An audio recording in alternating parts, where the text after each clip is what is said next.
as your health improved and the lupus went away, did you transition off traditional medicine, and was that a difficult decision? Yeah, so I actually waited a year before coming off my medicine because at the time it didn't make sense. I'd been sick with lupus since I was a kid and I'd never been off all medicine. That was what was keeping me alive. So even when I had no symptoms and my lab tests were normal, it was still like we were calling it a remission.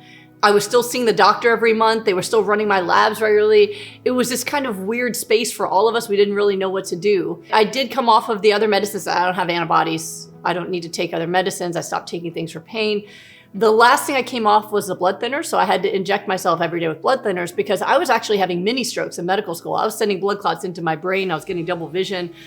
And so that can kill you. If a mini stroke becomes a major stroke, I could die, I could be disabled. And so that was the one sticking point that my doctor and I were both nervous about. And then finally, after a year of not only no symptoms, but the kind of blood clots I get are formed by antibodies that you can measure.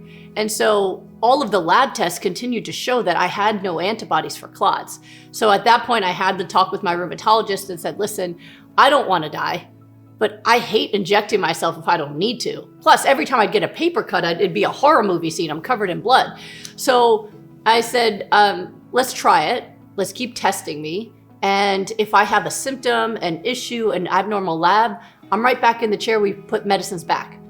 And they said, okay. And I said, why am I still taking blood thinners? And he said, you're treating my anxiety because I'm terrified to take you off of it. And I was the kind of patient that scared my doctors. I always went to the worst possible scenario. I didn't just get a little sick. It was like, what's wrong with your kidneys? Oh, you've got 6 months till they're gone. What's going on with these antibodies? Oh, you're having mini strokes. Like, oh crap. So I scared him. I said, well, I don't want you to be anxious, but I don't want to take meds I don't need. So let's just try it together. And after another year, he fired me. He said, listen, I don't know what to do with you.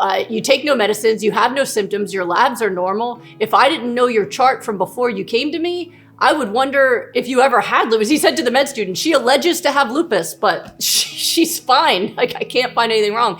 So best thing in the world that I wish on all of you, and a lot of my clients have reported to me when this has happened to them, getting fired by your rheumatologist. I never had to go back. Nothing bad has ever happened. I still get my labs once a year now just to keep looking and going, yep, still good. But yeah, that was a scary process. Now it's easier when I'm treating people. I now know it's reversible. I know how it looks.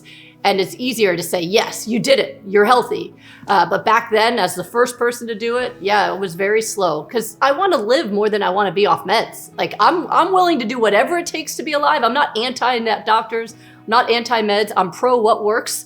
And if natural living and nutrition's doing it for me, hallelujah. And if I ever need a medication, I'd take it, But yeah, thankfully it'll be 20 years soon, 19 years and change. And I have never needed to go back on any medication, even through my pregnancies.